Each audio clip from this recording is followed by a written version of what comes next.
What's up, everybody? Excuse me. Welcome to another episode of my R&B review.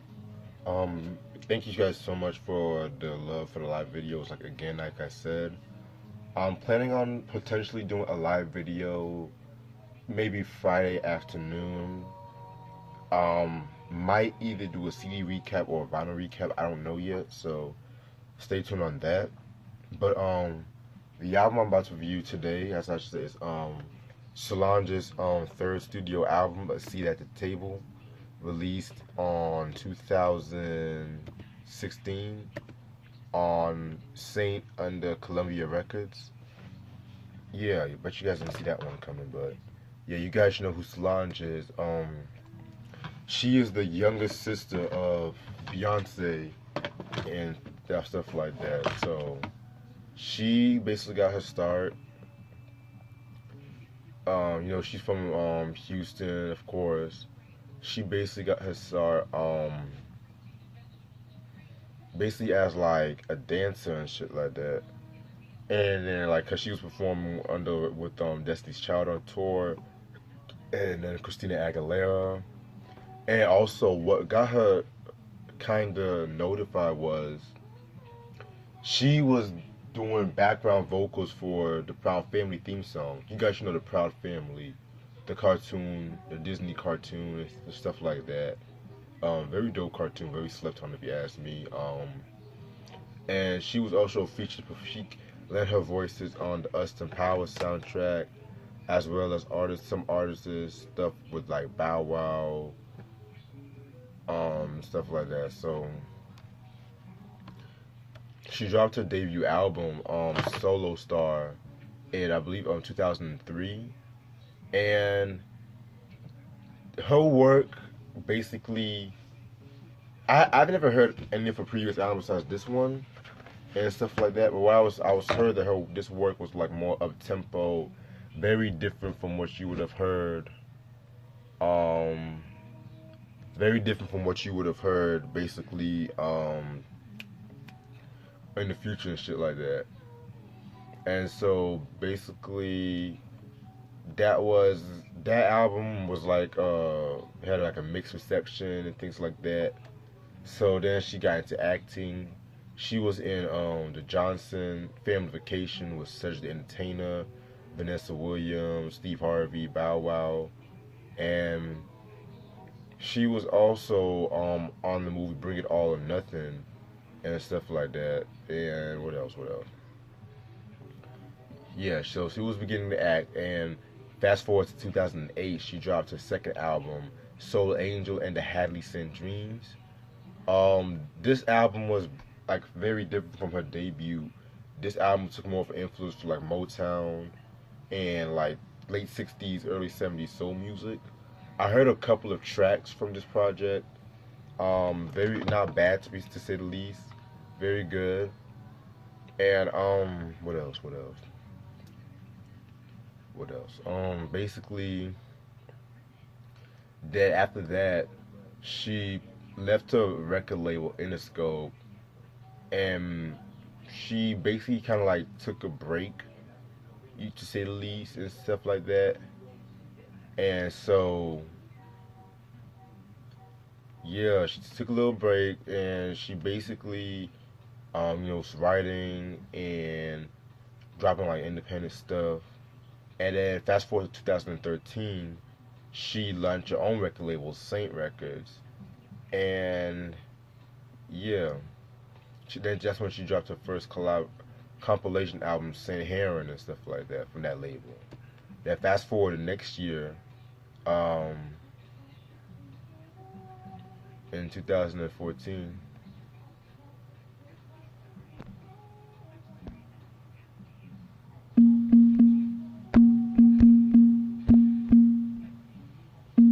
Okay, sorry about that. I had a message, but yeah.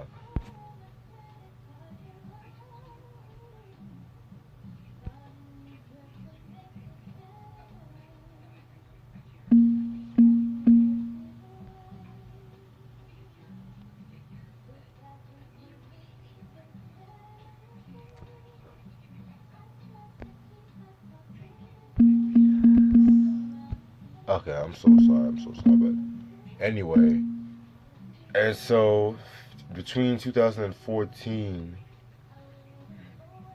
between 2014 and 2016, she was basically working on this album.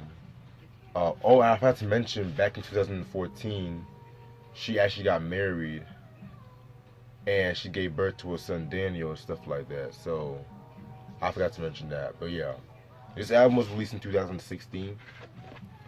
Um, Singles albums known for are only came up with like one official single, "Cranes in the Sky." But all this time I thought "Don't Touch My Hair" was a single, but that just became like a popular song. Like the radio just played that song out of nowhere. But well, actually, you can call it a single because yeah, she had a video for it too. So single guest appearances are Lil Wayne, Sampha, The Dream, very dope songwriter and producer The Dream, BJ the Chicago Kid, Q-Tip, Kelly Rowland, Nia Andrews, and Kalila.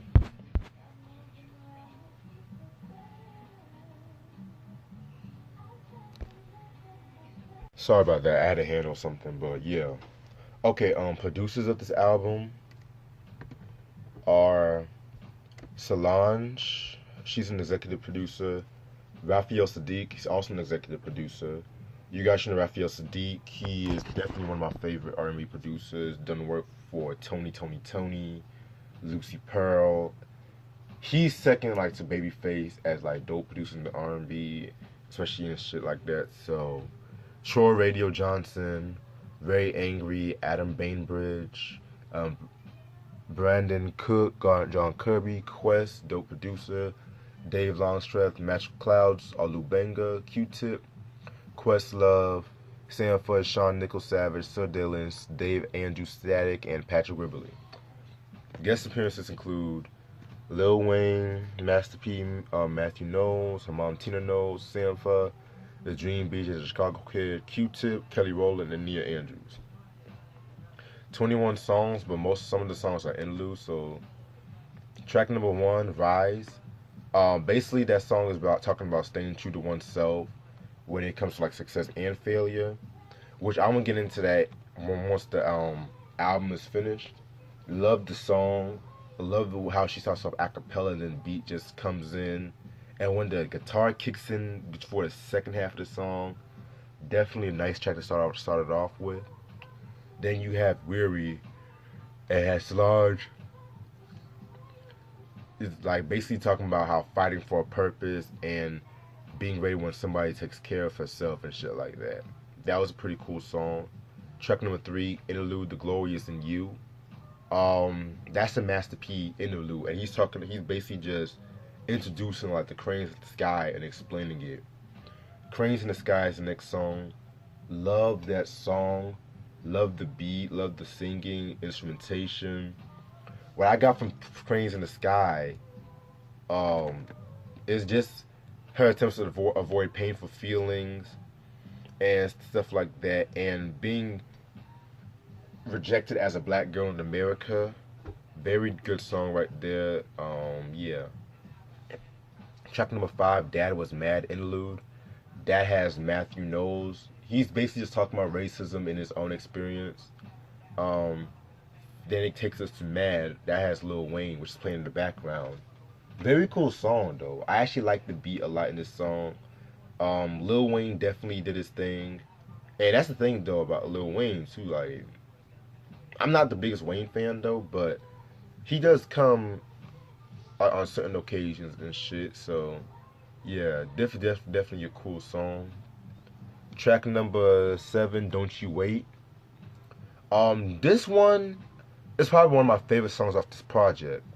It has a very dark 80s post disco sound to it.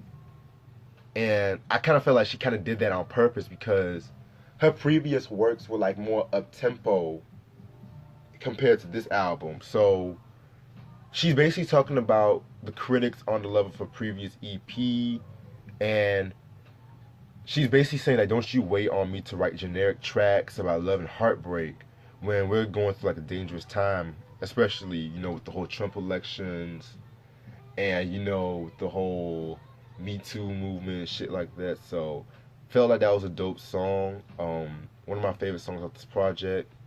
Who produced that one? Yeah, Kubenga Long Street Simple. Yeah, okay. Track number 8, Tina Taught Me. This time it's Tina's turn, and she's talking about mostly like Black history, white history, and how basically like how certain Black history doesn't get broadcast around the schools and basically like that. So I thought that was a cool song, cool interlude. Um, Give me some.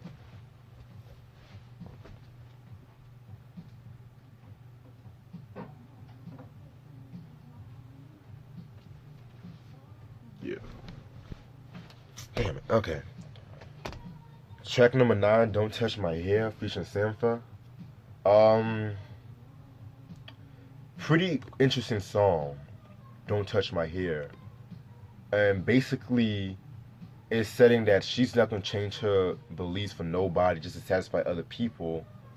And I like the fact that she used the metaphor of a black woman's hair as the racial miscongression, like, and stuff like that. Because you guys should know a black woman and their hair, you guys should know they need to take that shit seriously. So she's using her hair as a metaphor for her racial beliefs, if to put it bluntly.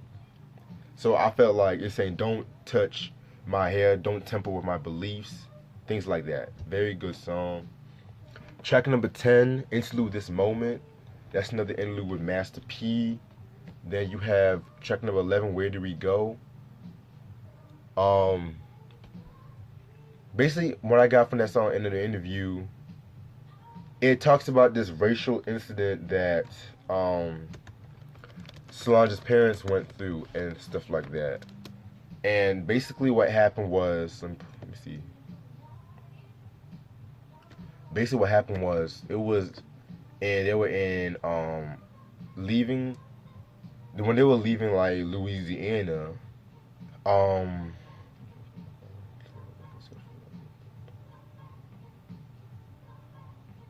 Her father was working in a stone mine, and his father and another man were trapped in the mine for like 2 days. And the company didn't want to search and look for them because, of course, I think they were like black men. What the? Ah! Damn it!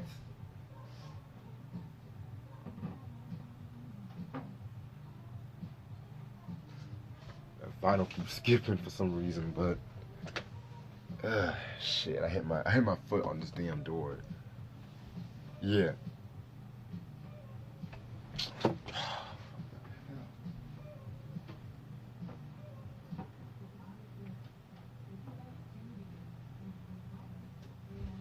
Sorry about that. Yeah, that's the thing about a record player. It always skips at the wrong moments. But yeah, okay, so yeah, the company didn't want to look for them, and luckily, the company included like the father's relatives, so they all worked together to go look for them, and it took them hours. Both of them was found alive, and here's the bullshit: the company fired all the people that helped them out, including her father and shit like that, because they were breaking rules, and so basically that's when they decided to leave for Galveston. So I thought that was a pretty interesting song right there. Pretty interesting song. Not one of my favorites. Pretty interesting and things like that. But I just found that shit to be fucked up when I read that. But it is what it is.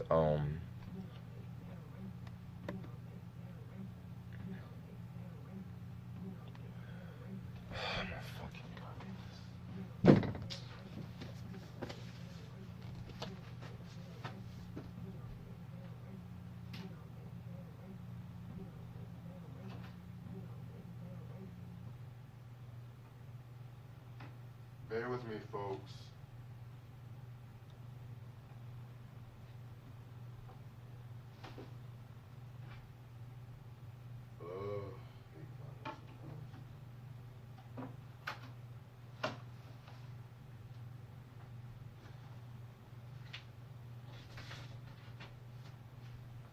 Sorry about that, but yeah.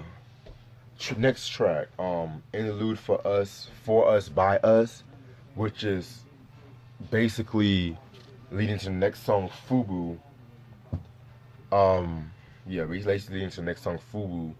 And that interlude for us, by us, um, that in that interlude, Pastor P was just looking back on his success, with No Limit Records, and he was just advising these young cats that use success wisely, basically. And that's where he jumps into F.U.B.U. featuring The Dream and Beats the Chicago Kid. Um, that's my favorite song off this project, definitely. Love the beat, love the chorus, like all my niggas in the whole wild world, it's us. This shit is for. Let me stop. Basically, just basically goes with the theme of this project. This music is for us, by us. So no outside production, no tempering with it. It's authentic to the soul. That's basically what I got from that shit. Yeah, very good, cool song. Track number 14, Borderline, an Ode to Self Care, featuring Q-Tip. Um, Kind of has the same message as the last song. Excuse me. And has kind of like the same message as the last song. And yeah, it's just talking about the world's struggle and self-preservation. And yeah, that's what I got from that. Not one of my favorites, but still dope. Then we have an interlude called "I Got So Much Magic You Can Have It." That has Kelly Rowland and Nia Andrews, which leads into this song called Junie, which I forgot to mention. Andre 3000, he somehow snuck in the chorus, basically. Like, he said, get it up, yeah. And the reason why they called this song Junie was because it was based off, I think it's somewhat of a tribute to Junie Morrison of the Ohio Players, basically. And Junie Morrison, he actually recently died too. I think 2 months after this album was released, so that's crazy as hell. And yeah, like not only did he work with Ohio players, but he also was a musical director for Parliament and Funkadelic and shit. So yeah, he's a very influential figure, and yeah, definitely a cool song, Junie. Yeah. Next song is. Give me a second.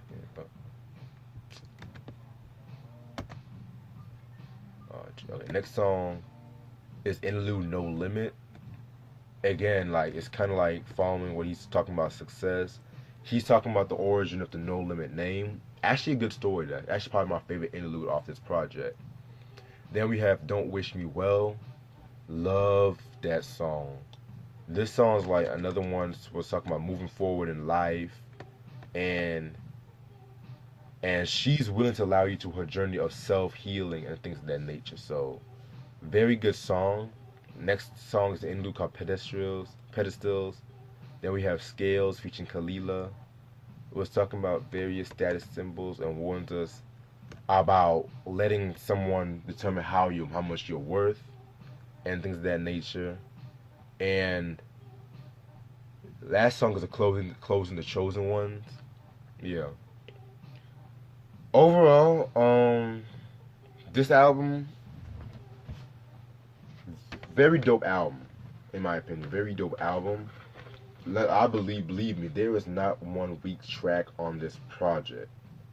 Not even one. Solange definitely did a thing with this. And the way to put it bluntly, this is like the female equivalent to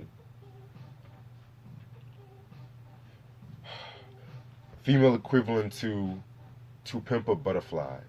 You definitely see a lot of Pimp a Butterfly influence. And you also gotta remember too that same year Beyonce dropped that Lemonade album, and everybody was on that album. So this album, it still did good, but at the same time, like it's not like you have to really. How can I put this? Basically, it's for us, by us, basically. So yeah, and she kind of saw this album as like a self-healing process, because from what I've read, that she basically took her time with this, took her like 3 years writing this whole project, and she basically wanted to prove that she was like more than just Beyonce's little sister and things of that nature. So yeah, this is definitely a very good album. Very good album. Although the skits may have been a bit too many, it still serves its purpose. As long as the skit serves its purpose, I'm cool with it. But yeah, very dope album and shit like that. And did this album win any awards, if I'm not mistaken? Yeah, Crazy in the Sky actually won the best Grammy for best R&B performance, which was actually her first Grammy nomination to win. So yeah, so, and I don't think she even wanted to submit this album to the Grammys though, because usually like if an album gets submitted to the Grammys, especially an album like this, like it's a second to none feeling that it's basically gonna get shined away, or either shined away, or if you get a Grammy and stuff like that, you're automatically being accepted by them. And so that's why I kind of felt like she didn't want to submit this album for the Grammys. Besides, like them giving Taylor Swift album of the year is beyond me, but must have in your collection and stuff like that. Hands down, highly recommend it. And that's all the time I have. Stay tuned for more stuff. Peace.